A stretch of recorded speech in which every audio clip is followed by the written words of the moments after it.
Now, the cafe racer market has been really thinned out over the past couple of years, with some of the flagship bikes from the major manufacturers discontinued due to poor sales. And yet, in 2025, BMW have launched this, the spectacular-looking R12S, which pays homage to the R90S of the 1970s. It certainly has the look of a modern-day retro cafe racer, but have they fixed the problems from their last attempt, and will this one go on to sell well? Well, in this video, we'll take it out for a first ride to find out.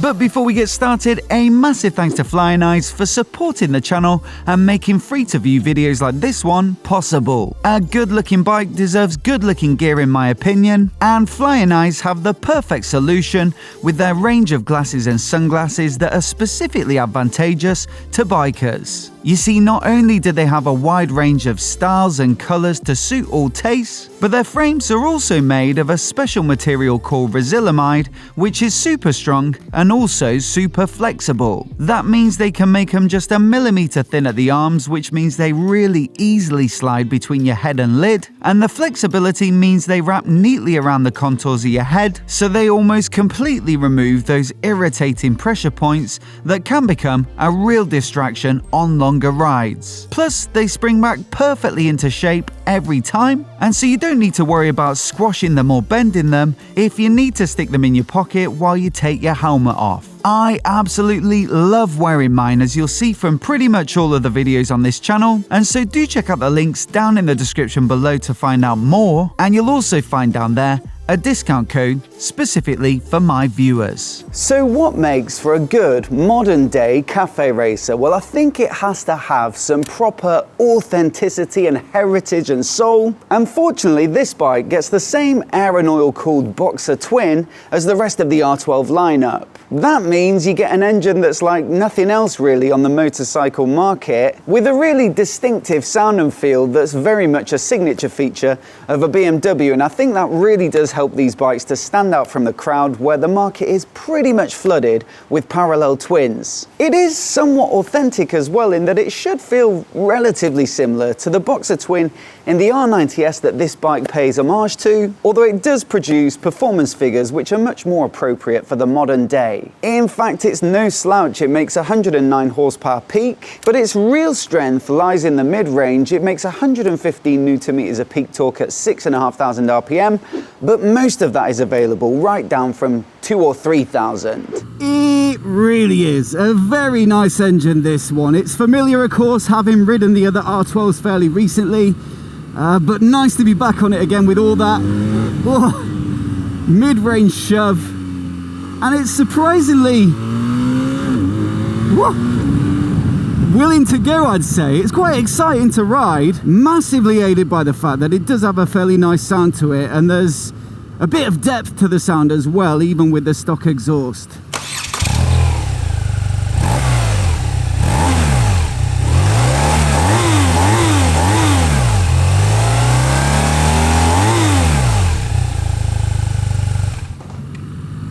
Loads of grunt out the corner in third there, and yet still all doing it at the same time as having some proper BMW feel to it.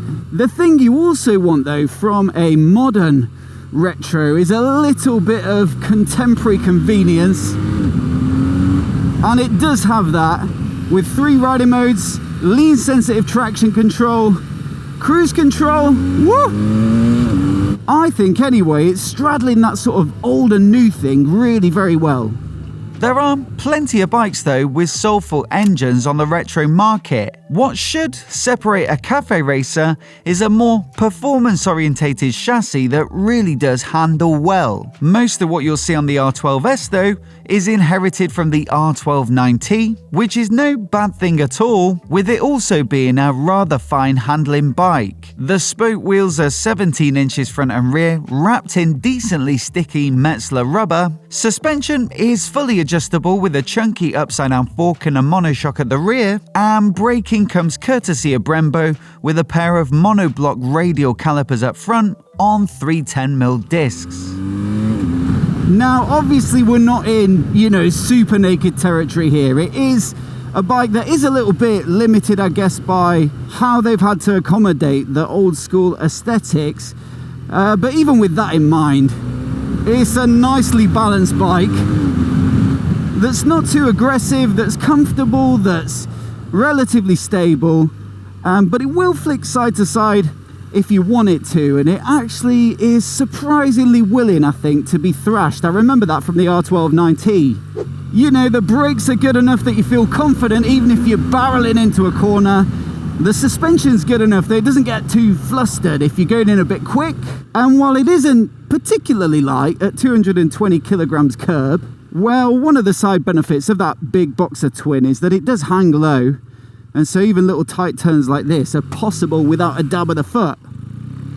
Honestly, I'd gladly go up and down this little stretch of road all day long.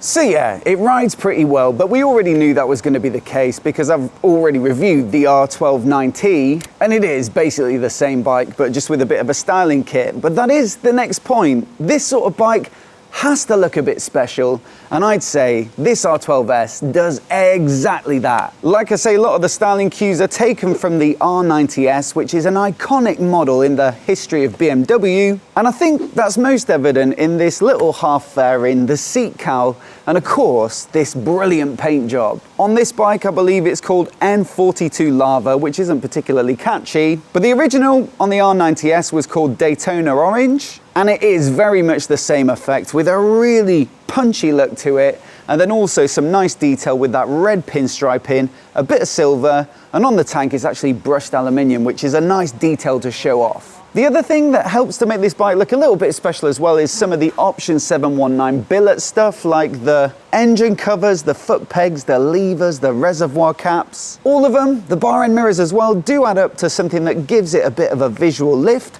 And while the price is pretty steep on this bike, and we'll get onto that in a moment, well, all this stuff is bundled in as standard, and it does look really rather good. In fact, the spoke wheels are the classic Option 719 wheels as well, which really do play into the whole look of this bike.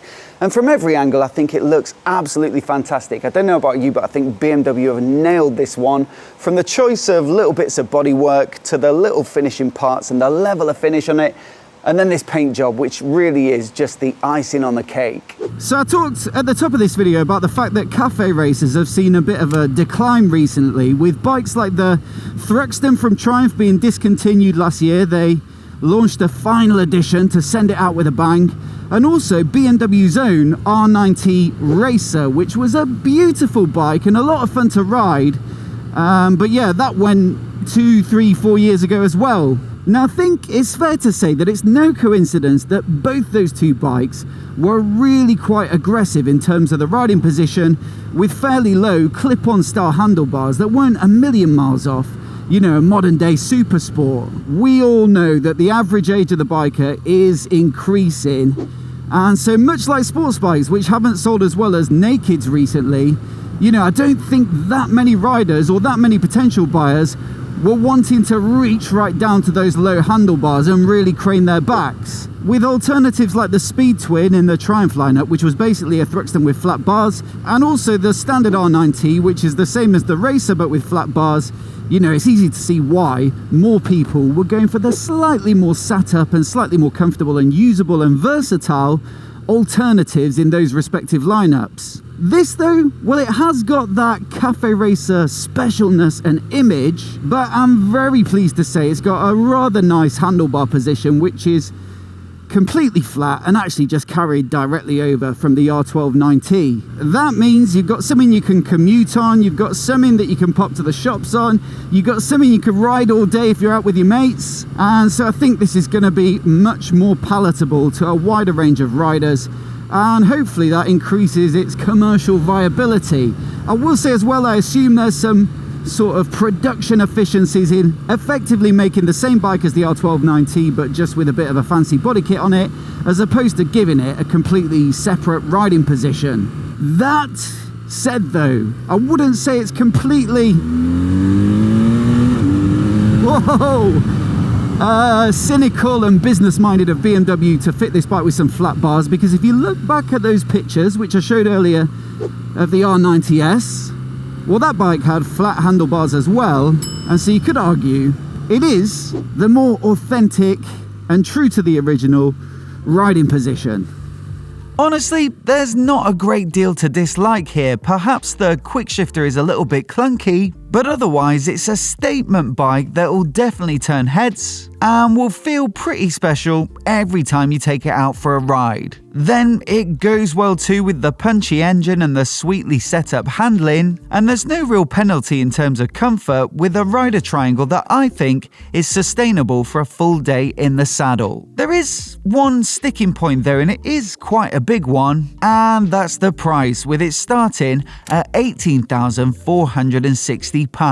That's £4,000 more than a standard R1290 and about £6,500 more than something like a Kawasaki Z900 RS, which also fits into the retro good looking but fun to ride category. Now the counter argument could be that you get decent levels of spec and plenty of features with 3 riding modes, cornering TC and ABS, hill hold control, Headlight Pro, the quick shifter, the cruise control, the keyless ignition and heated grips. And also, like I say, the way this bike is finished is absolutely delicious, but that still doesn't change the fact that 18 grand is quite a lot for a 100-ish horsepower retro. I guess that's just the price you'll pay though for one very special looking bike. For the Boxer Twin fan and for anyone who's a fan of the BMWs of the past, this one is certainly worth a demo, and I'm pretty certain it won't disappoint.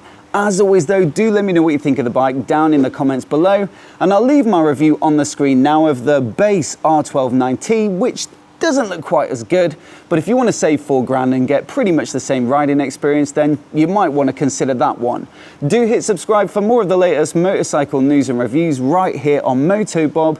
A massive thanks for watching today, and we'll see you in the next video.